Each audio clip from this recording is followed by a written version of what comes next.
porque dele, e por ele, e para ele, são todas as coisas. Glória, pois, a ele eternamente. Amém. Romanos 11:36.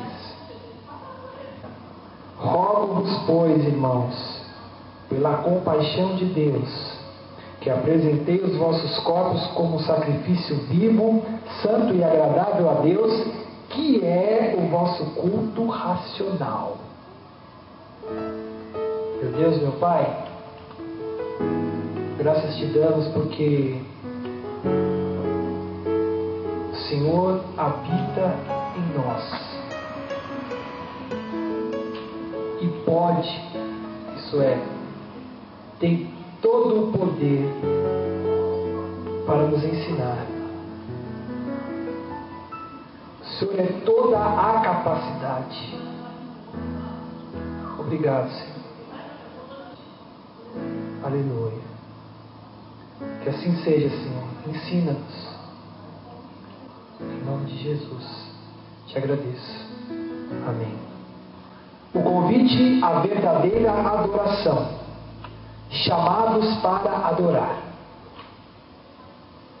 Então você vê que nós somos chamados por Deus. Nós temos um convite a esta verdadeira adoração. É um convite, né? Quando você é convidado, você pode aceitar o convite ou pode recusar o convite, né? Nós vamos ver aqui que esse chamado não é só um chamado das pessoas que louvam na igreja, no altar da igreja.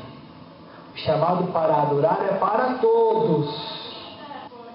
Vamos ler? Todos nós fomos convidados para adorar a Deus.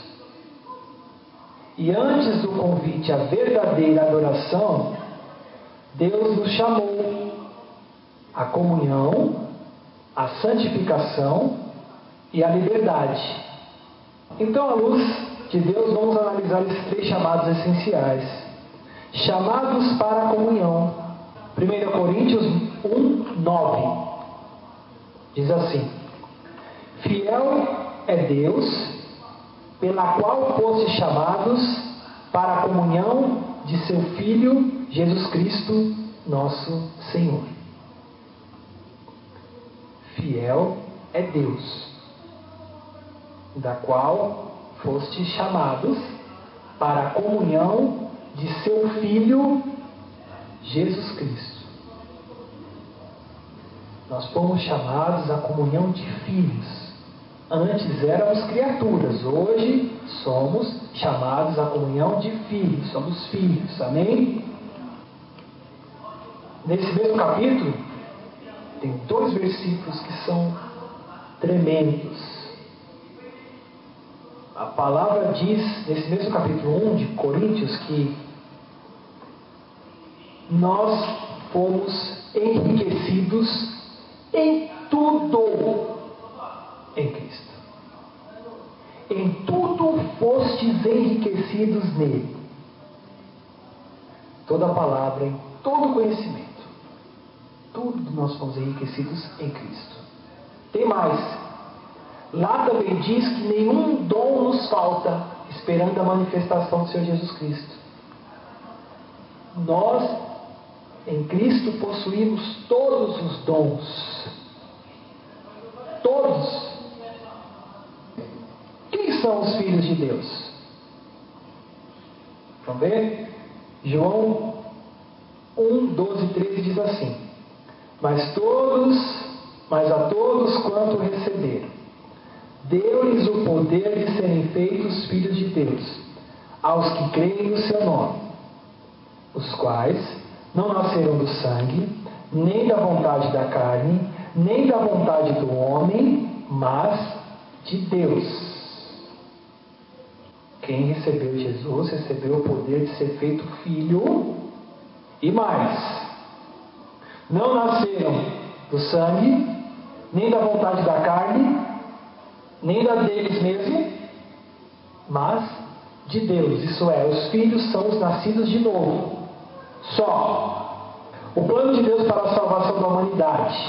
Efésios 1,5 diz: e nos predestinou para filhos de adoção por Jesus Cristo, para si mesmo, segundo o beneplácito de sua vontade. Romanos 8, 29 e 30 diz assim: porque os que dantes conheceu, também os predestinou para serem conformes à imagem de seu Filho, a fim de que ele seja o primogênito entre muitos irmãos. Primeiro, e aos que os predestinou, a estes também chamou. E aos que chamou, a estes também justificou. E aos que justificou, a estes também glorificou.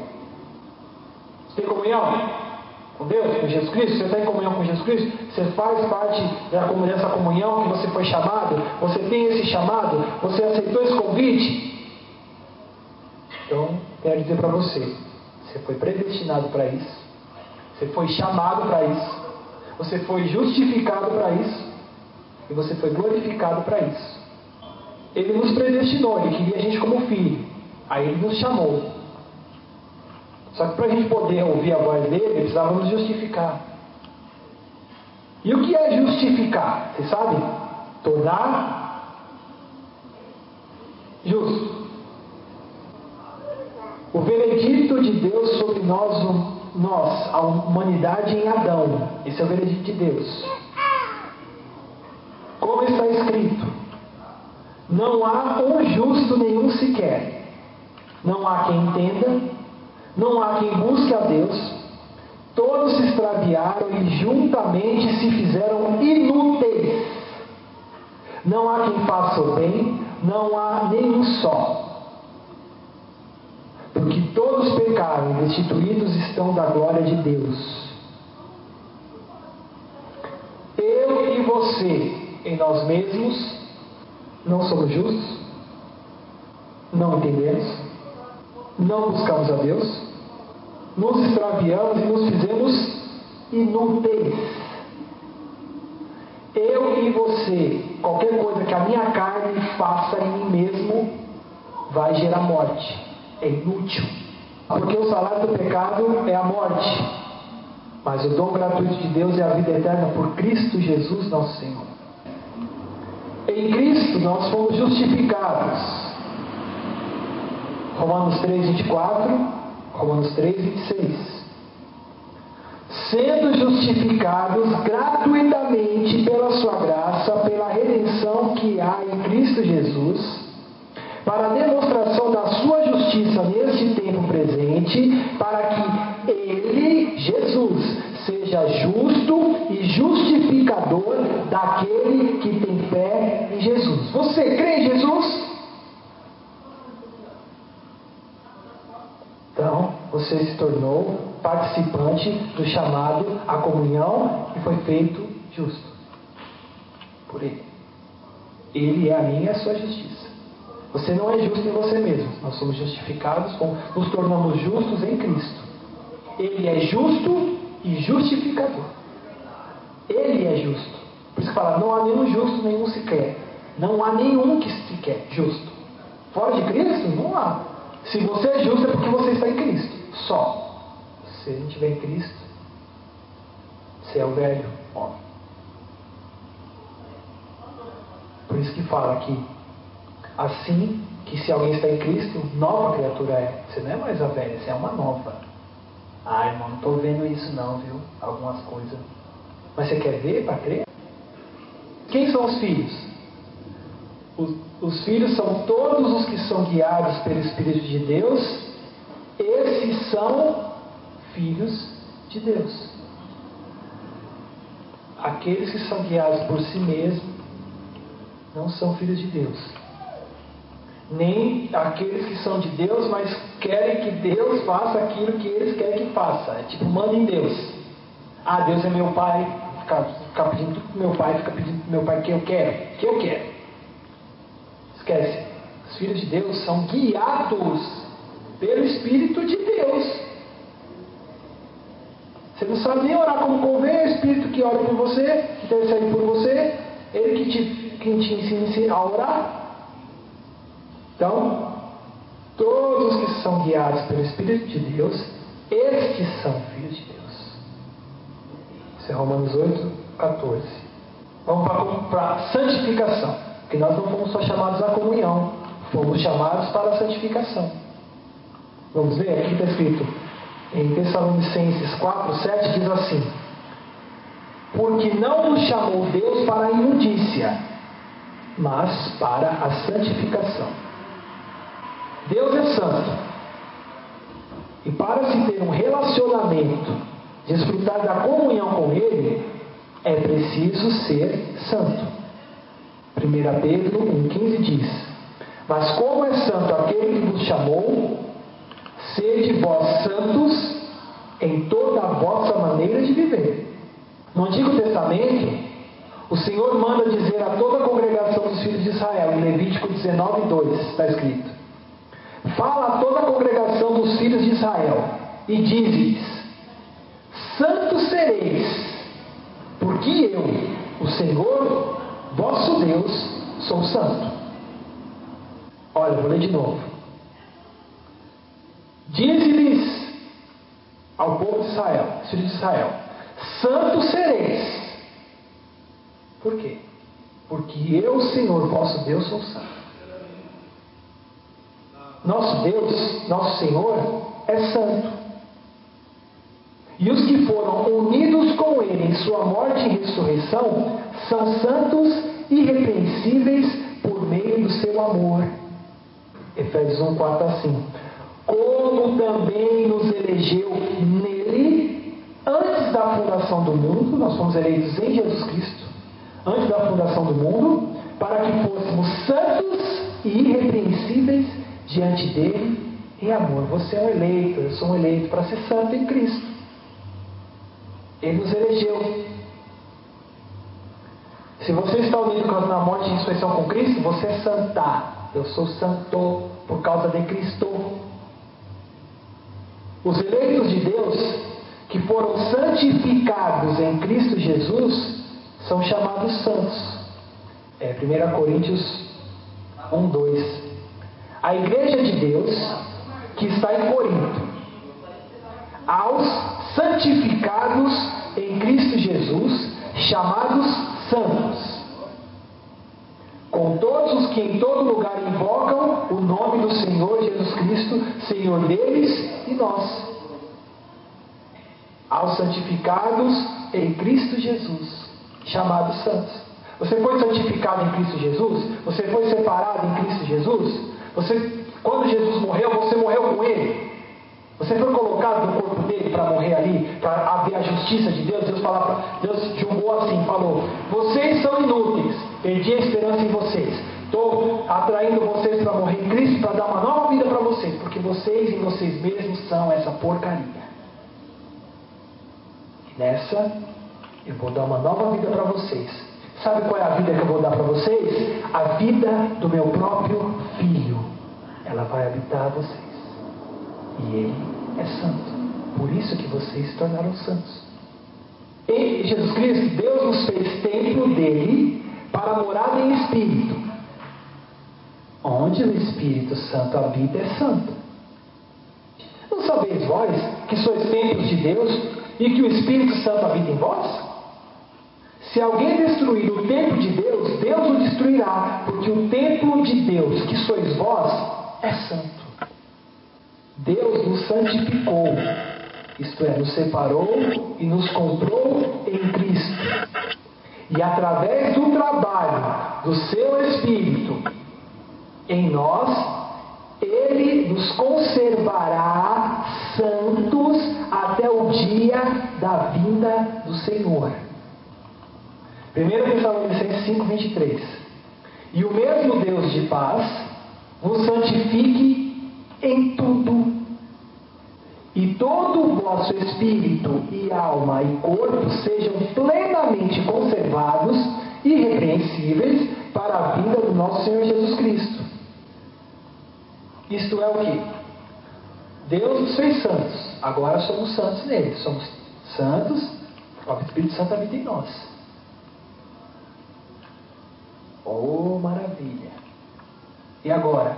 Agora eu tenho que continuar esforçando para ser santo, para continuar santo? Não. Mesmo Deus que nos santifique em tudo, através do agir do Espírito Santo, pela palavra, Ele vai nos guiando e a gente vai vivendo uma vida santa. E isso é obra dele, não é obra sua. Você não consegue ser santo por você mesmo, só através de Cristo. E agora, como você tem o Espírito vai te guiando. Agora existe um Espírito que testifica com o Espírito Santo. Antes não tinha. Antes era morto espiritualmente.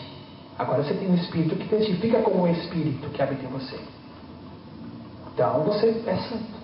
E aí agora? Como que eu sei, agora eu estou santo e irrepreensível. E agora? Eu tenho que me esforçar para continuar santo? Não há esforço. Há uma entrega ao Espírito, à voz do Espírito, a comunhão com o Espírito, continuar na comunhão. E está escrito aqui que o mesmo Deus nos santifica em tudo.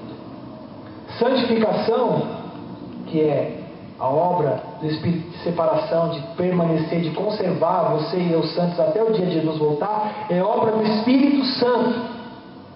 Quem é injusto, faça injustiça, ainda. E quem está sujo, suje-se ainda. E quem é justo, faça justiça ainda. E quem é santo, seja santificado ainda. Sabe quem falou isso? Jesus. Está lá em Apocalipse 22:11. Gente, olha que maravilha. Não tem peso. Tem peso. Nos entregarmos à voz do Espírito e estamos ligados com o Espírito. Porque se você tentar fazer, você vai quebrar a cara. Tenho visto muita gente ter quebrado a cara por aí. Tentando se esforçar para ser santo. Não conseguiu até hoje. Aí começa. Eu sou um miserável, eu sou um. Sim, você é, mas só que você já morreu. Deus te deu uma nova natureza, te deu um novo Espírito, te deu o Espírito Santo. Agora o Espírito Santo trabalha em você através da palavra. Ele está te transformando a sua mente, renovando a sua mente. E agora, entendeu? Você vai ser conservado, fica tranquilo. Não, meu Deus, eu tenho que me santificar. Jesus não falou para você santificar, Ele falou: Pai, santifica-os na verdade, a tua palavra é verdade. Santificação é obra de Deus em você e em mim. Amém, gente? Então vamos lá, recapitulando. Não precisa responder não, porque, tá? Mas só no seu espírito, dentro. Você tem comunhão com Deus, você é santo, você foi chamado para a santificação, porque são requisitos para a verdadeira adoração. Comunhão e santificação. Agora vamos para o terceiro, liberdade. Fomos chamados para a liberdade. Gálatas 5,13, a parte A diz assim: porque vós, irmãos, fostes chamados à liberdade. Agora eu digo para você, o que é liberdade? É uma palavra difícil de você, como é que fala, que o pessoal fala? De você dar um significado para ela, assim, uma definição, né? Liberdade. O que é liberdade? Para mim, liberdade hoje é Cristo. O que é liberdade em Cristo? Eu vou ler e você preste atenção. Em certa ocasião, uma jovem escrava negra estava prestes a ser leiloada. 2 homens estavam fazendo lances e o preço subia cada vez mais. Ambos eram homens maus e a escrava sabia que sofreria nas mãos de quem quer que o comprasse. Ela chorava e se lamentava. De repente, apareceu outro homem e entrou no leilão. Os primeiros 2 não conseguiram cobrir o lance do terceiro. E a moça foi finalmente comprada por esse terceiro. Imediatamente esse homem que comprou ela, esse terceiro, chamou um ferreiro e o fez quebrar as cadeias. Que escravo tem aquelas correntes. Falou só, pá, comprou a escrava, falou, pá, quebrou, mandou, quebra tudo, pá, pá. Quebrou as cadeias dela e declarou que ela estava livre com essas palavras: não te comprei para que fosses minha escrava, mas para libertar-te. Isso para mim é liberdade em Cristo. Ele falou: eu comprei vocês, mas não comprei para vocês serem meus escravos. Comprei para libertar vocês, para deixar vocês livres. Contrapartida, o que acontece com essa mulher? Essa mulher que foi comprada e que foi dada como livre. Voluntariamente, ela se oferece a servir esse homem. E ela fala: eu me ofereço a ti para te servir. Eu vou ser tua escrava. Eu vou estar a teu serviço. Eu entendo que esse homem é Jesus. Nós somos libertos por Deus, libertos em Cristo. E aí ele fala: te libertei para que você fosse livre. Mas esse amor é tão constrangedor e tão maravilhoso, e você confia tanto nesse amor, porque uma pessoa que te compra, você é escravo, ele te compra como escravo, mas te compra para você ser livre, nesse você pode confiar. Então você se entrega e fala: de agora em diante, Senhor, eu sou o teu servo, sou tua serva, eu estou a teu serviço. O que o Senhor mandar, eu faço. Então vamos lá, chamado à liberdade. Onde nós encontramos a verdadeira liberdade? A verdadeira liberdade é encontrada onde o Espírito de Deus está. 2 Coríntios 3,17 diz: ora, o Senhor é Espírito, e onde está o Espírito do Senhor, aí há liberdade. A liberdade conquistada por Jesus na cruz nos livra do poder do diabo, da morte e de todo medo.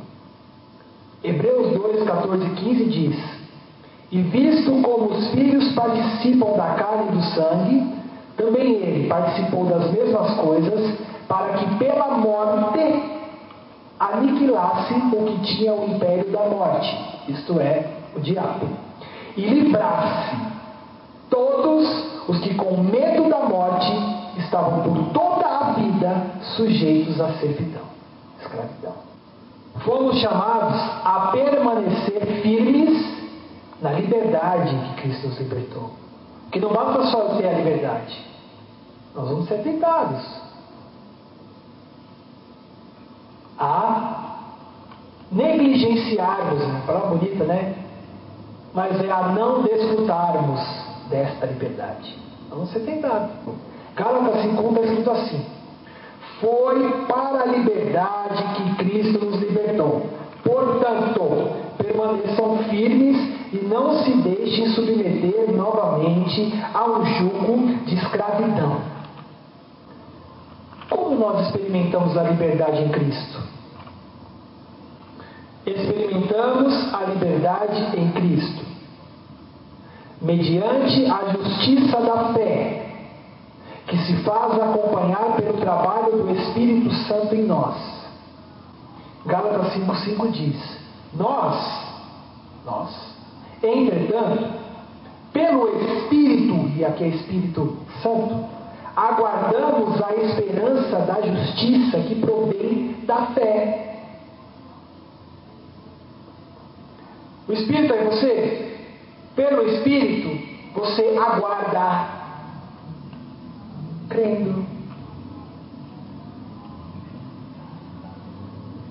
que Deus falou, Ele vai cumprir. Que fé é essa? Porque só fé vai virar uma coisa dura. Tem gente aí que tem fé, como eu ouvi, fé para matar o irmão, espiritualmente. Tem gente que tem fé para matar o irmão espiritualmente. Tem? Então não é qualquer fé, hein?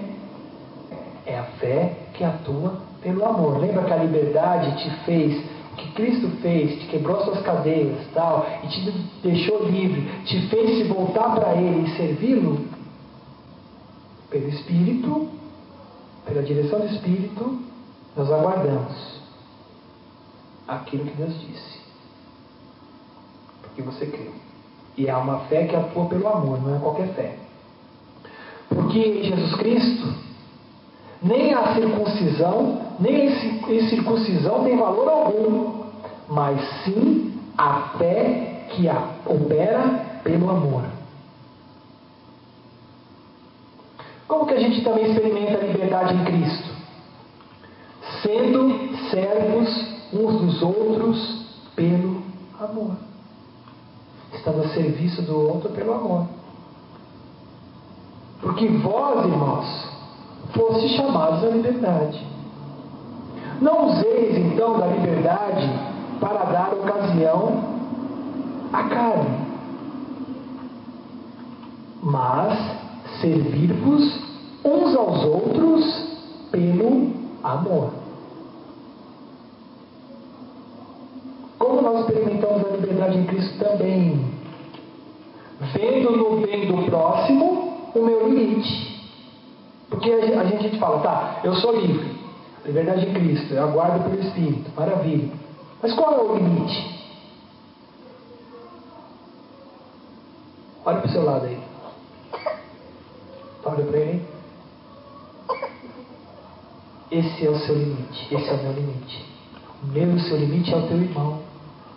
É aquela pessoa que está do teu lado. Aquilo que você acha insuportável para você, não torne suportável para o seu irmão. Aquilo que você não é, não diga para o seu irmão que ele é. Aquilo que você não consegue, não bote sobre as costas dele para que ele consiga. O limite é teu irmão. Lembra que Jesus falou? Aquilo que vós quereis que os outros vos façam, façais vós também. Esse é o limite. Vamos continuar. A gente experimenta também a liberdade em Cristo, nunca relativizando as implicações da cruz. Não brinca com a cruz de Cristo. Não brinca com Cristo. O que é relativizar? Vamos ver o que é relativizar? Olha aqui, ó. Eis que eu, Paulo, vos digo, que se vos deixar de circuncidar, Cristo de nada vos aproveitará. E de novo protesto, a todo homem que se deixa circuncidar, que está obrigado a guardar toda a lei. Separados estais de Cristo, vós que vos justificais pela lei da graça tendes caído. Nessa igreja, Paulo chegou lá e ele tinha pregado o Evangelho. As pessoas tinham crido, tinham recebido Jesus, tinham recebido o Espírito Santo, estavam vivendo, começaram a viver uma vida tal. Só que o que aconteceu? Dentro dessa igreja existiam aqueles judeus que tinham se convertido a Jesus, só que eles diziam que, por exemplo, vamos supor que você se converteu nessa igreja, você crê em Jesus, tal, maravilha. Só que vinha esse cara falar para você assim: Jesus fez tudo por você, então agora você tem que guardar o sábado.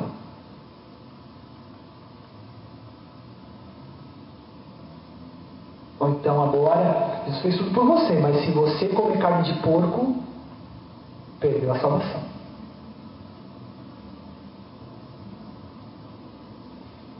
E eu quero dizer para vocês que é qualquer coisa da lei.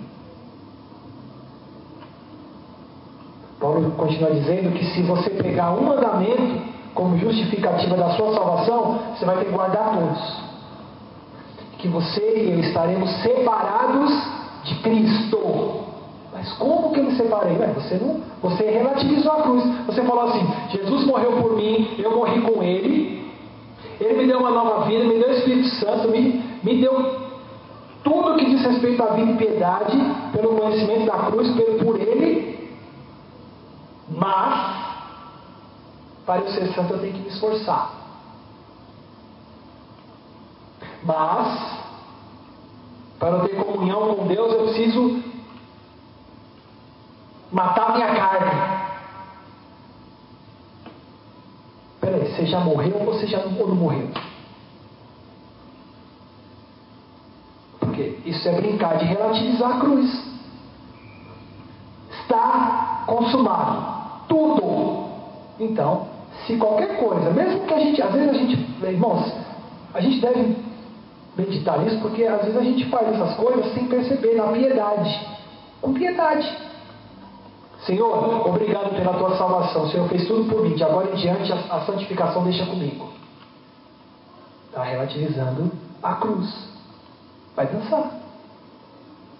Separado está de Cristo.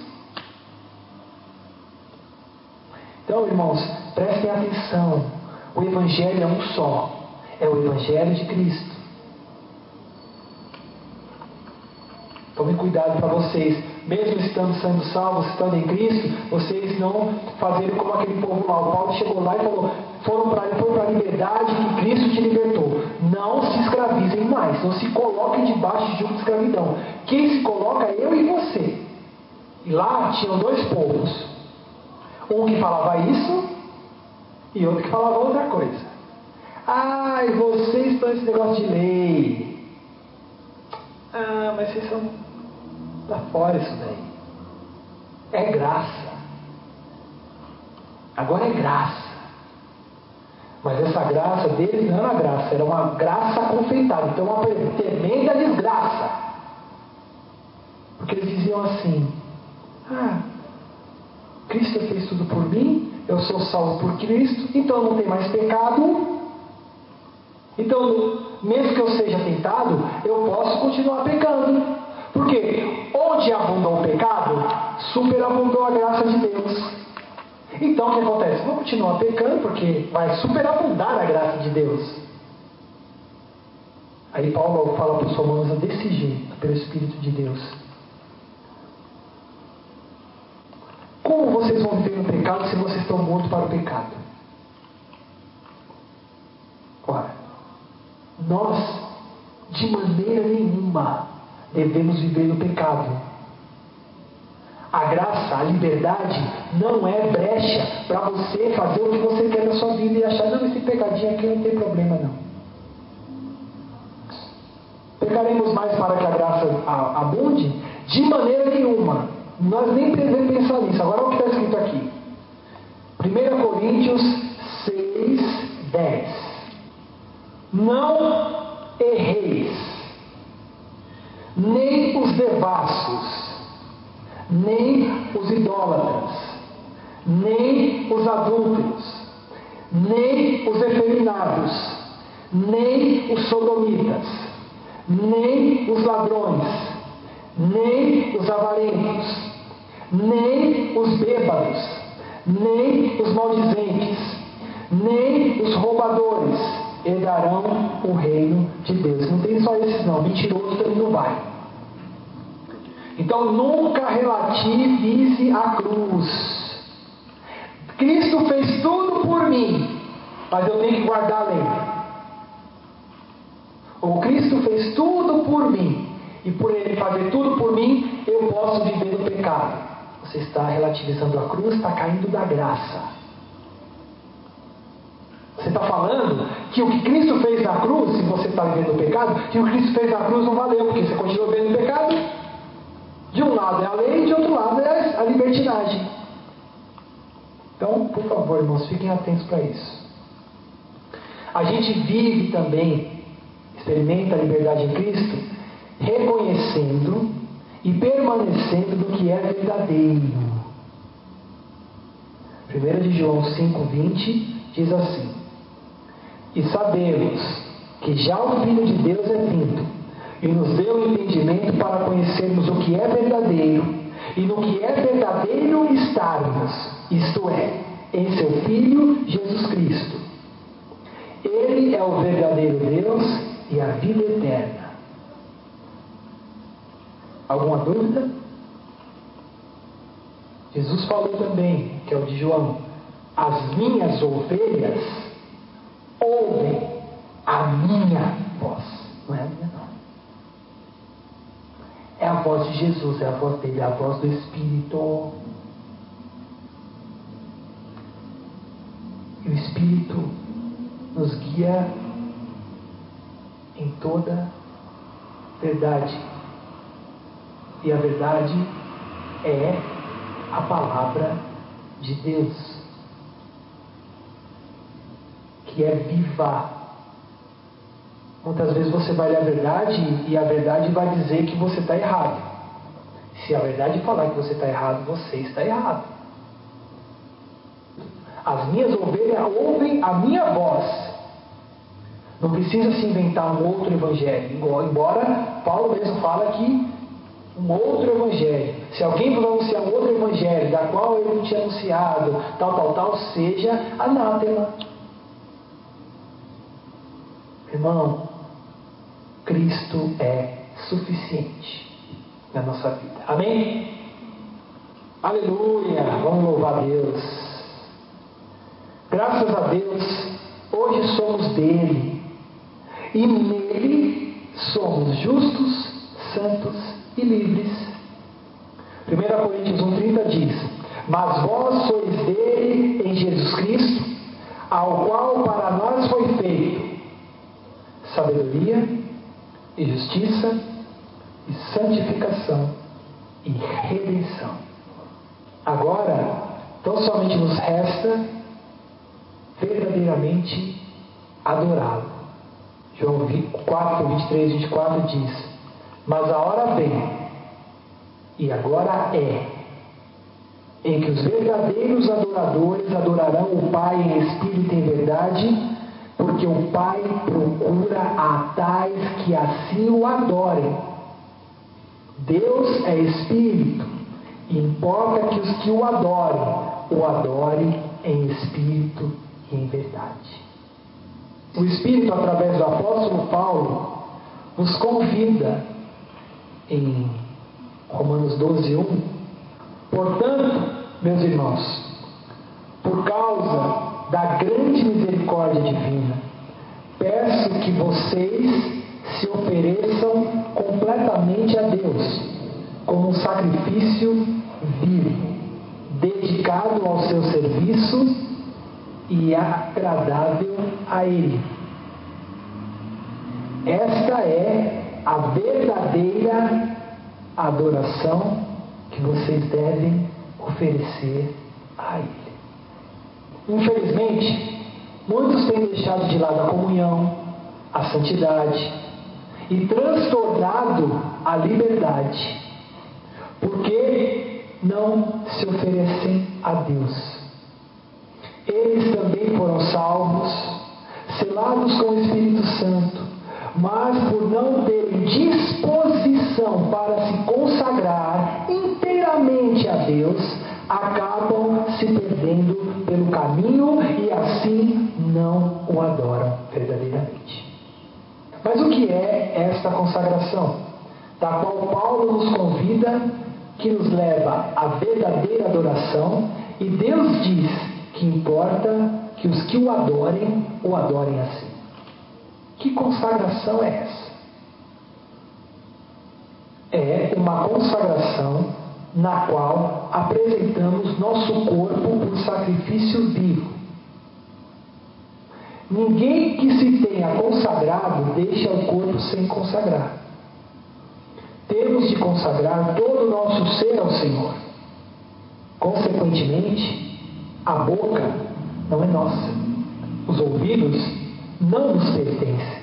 Nem os olhos, mãos, pés, corpo. De agora em diante, somos meros mordomos de Deus. Daqui para frente, nossos pés pertencem ao Senhor. E já não podemos usá-los para nós mesmos. Hoje, o Espírito Santo vive em nós. Romanos 6, 12 e 13 diz assim: não reine, portanto, o pecado em vosso corpo mortal para lhe obedecerdes às suas concupiscências. Nem tampouco apresentei os vossos membros ao pecado por instrumento de iniquidade, mas apresentai-vos a Deus como vivos dentre os mortos, e os vossos membros a Deus como instrumentos de justiça. Isso é uma decisão que você que deve tomar. Eu não posso tomar por você, posso tomar por mim. realmente se entregar os seus membros a serviço do Senhor, para que a sua mão não faça mais o que a sua mão quer fazer, mas que ela faça o que o Senhor quer fazer.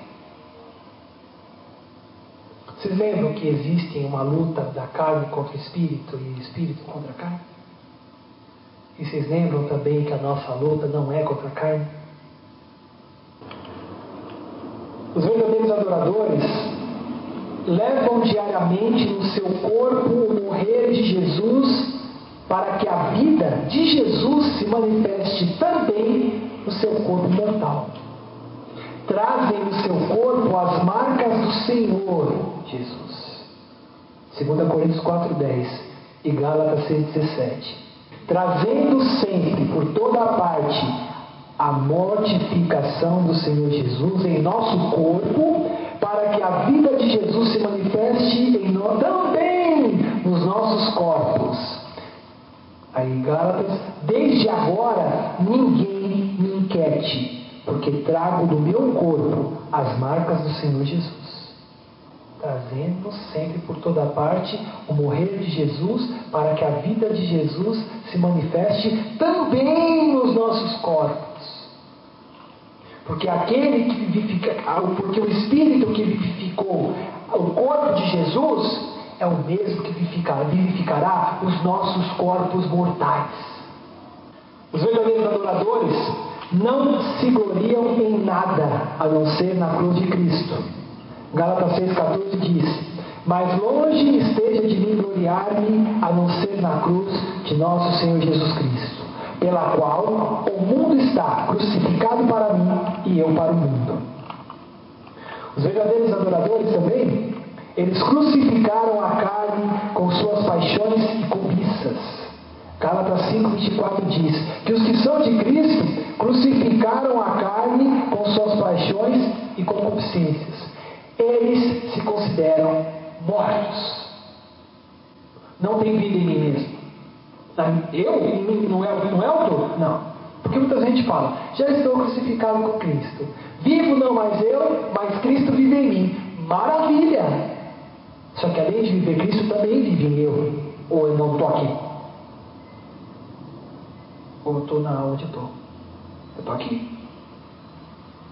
Só que pela fé, pelo Espírito, eu aguardo a justiça que provém da fé. Eu creio que naquela cruz eu fui crucificado. Eu sou um crucificado com Cristo. Eu crucifiquei todas as minhas paixões mundanas, todos foram crucificados com Cristo. Ah, mas aí vem a tentação. Eu morri. Obrigado, Senhor, pela minha morte. Obrigado pela vida que o Senhor nos deu. Me deu também. Continuando. A sua vida é o Espírito de Cristo. E o seu andar diariamente é guiado pelo Espírito. Gálatas 5:25. Se vivemos em Espírito, andemos também em Espírito. Porque tem muita gente, que é o que a gente estava comentando. Paulo lá foi nos Gálatas e falou: vocês receberam isso? Eu não entendi. Vocês receberam o Espírito Santo pela pregação da fé ou pelas obras da lei? Aí os caras com aquela cara, pela pregação da fé. Vocês começaram no Espírito e agora estão se aperfeiçoando na carne? Se vivemos em Espírito, isto é, se o Espírito vive em nós, se temos a vida de Cristo em nós, andemos, não mais nós, mas por essa vida. O nosso olho é o olho de Cristo. O nosso falar é o falar de Cristo. Nossa ouvido é o falar de Cristo. E é Ele que vai manifestar isso em nós, através da santificação diária. Nos transformar através da palavra dele. Como o ato já aconteceu e nós já cremos, mas isso vai acontecendo ao longo da nossa vida, porque nós somos chamados para sermos conformes à imagem do seu Filho. O verdadeiro adorador também, ele reconhece que é um vaso de barro, que por graça de Deus carrega um tesouro. 2 Coríntios 4:7. Temos, porém, este tesouro em vasos de barro, para que a excelência do poder seja de Deus, e não de nós. É um incapaz em si mesmo, o verdadeiro adorador. Ele crê, confia e se oferece a Deus, a fim de que toda a capacidade que o habita, esta cumpra todo o seu propósito nele. E é por Cristo que temos tal confiança em Deus. Não que sejamos capazes por nós de pensar alguma coisa, como de nós mesmos, mas a nossa capacidade vem de Deus. É isso que está escrito em 2 Coríntios 3, 4 e 5. Deus capacita os seus escolhidos e chamados. Ele vem ser em mim e em você toda a capacidade. Ele não usa nada meu e não usa nada teu. O Espírito Santo está em nós. Ele é toda a capacidade de que precisamos. Não precisamos de mais nada. Cristo em nós é a esperança da glória. Ele não vai capacitar você, Chique, para isso. Ele é a capacidade em você para isso. Amém? Não tente se esforçar em ser algo que você não é. Se entregue a Deus e diga: Senhor, realmente eu tenho tentado, mas eu não sou. E eu estou chegando à conclusão que o Senhor já não tem esperança em mim. Porque Deus não tem esperança mais em mim e em você. A esperança dele está em Cristo. E Cristo habita em nós. É Ele que é a nossa esperança. E é de Deus também. Porque Deus já julgou. A gente já falou. Vocês que são de Adão e que na nascimento de Adão já foram crucificados. Julguei vocês. Não serve para nada. Inútil. Colocar o que é útil. Cristo. Ele é toda a capacidade em mim e você. Adoração em espírito e em verdade, eu acredito que é isto, pela graça de Deus. Que essa seja a minha e a sua oração neste final aqui desse trabalho que o Senhor preparou para nós, em nome do Senhor Jesus.